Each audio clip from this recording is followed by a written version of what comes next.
Okay guys, so here's a complete video of the whole operation now. I've checked the spark as you generator as you requested.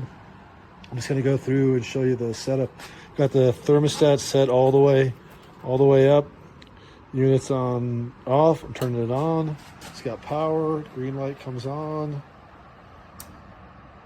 Goes to fire up. Fan comes on. Green light blinks.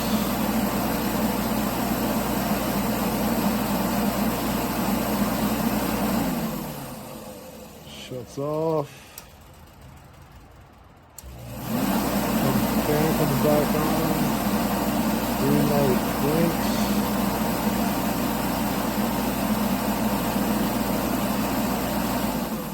Shuts off.